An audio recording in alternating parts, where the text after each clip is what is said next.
गांव सुखपुर पहाड़ियों के बीच बसा हुआ एक छोटा सा गांव था।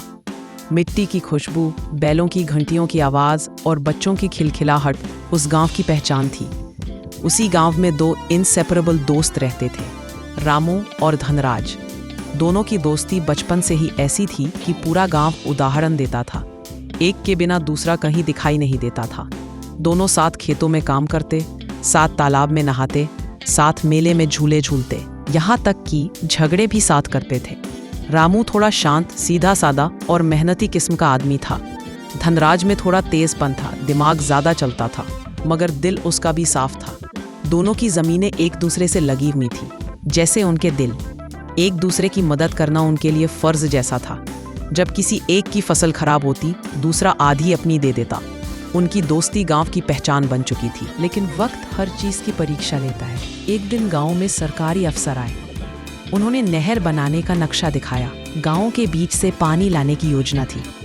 जब नक्शा बना तो एक गलती से रामू की जमीन का एक हिस्सा नक्शे में धनराज की तरफ चला गया। पहले तो दोनों ने इसे मजाक में टाल दिया। रामू बोला, अरे भाई, जमीन क्या हमारी दोस्ती से बड़ी है क्या? धनराज हंसते हुए बोला, बिल्कुल नहीं, कल जाकर तहसील में सही करवा लेंगे।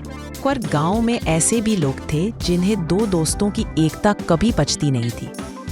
किसी ने रामू के कान में कहा, देखा तूने, नहर का सबसे उपजाऊ हिस्सा उसके खेत में आ गया है।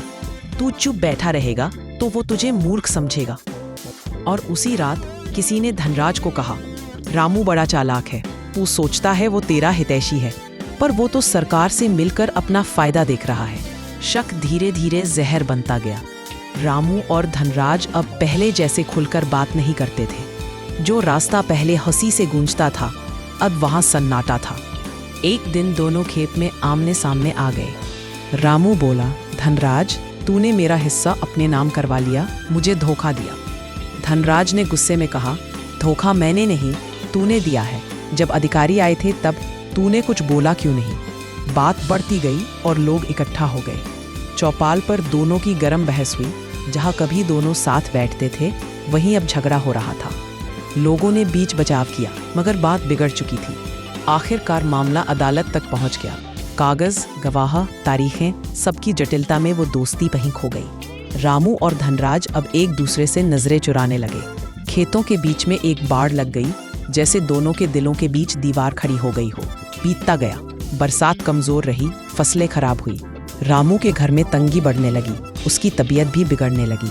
उसका बेटा रोज गांव के डॉक्टर के पास दौड़ता। वहीं धनराज के खेतों में कीड़े लग गए थे।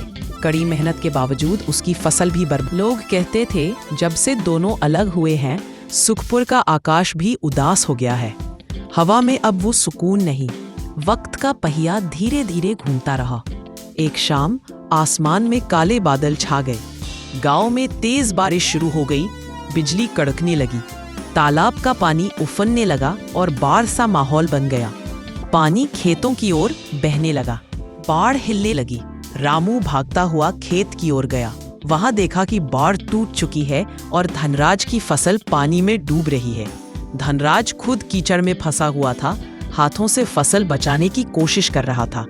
रामू ने बिना कुछ सोचे कीचड़ में उतरकर उसका हाथ पकड़ा और खींच लिया।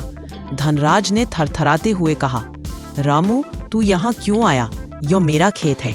रामू बोला, खेत तेरा हो या मेरा, मिट्टी तो एक ही है ना। दोनों ने मिलकर फसल को जितना बचा सकते थे बचाया।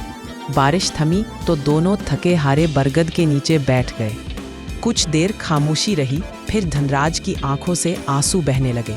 उसने धीमे स्वर में कहा, रामू, मुझे माफ कर दे। मैंने झूठे लोगों की बातों में आकर अपनी दोस्ती खो दी।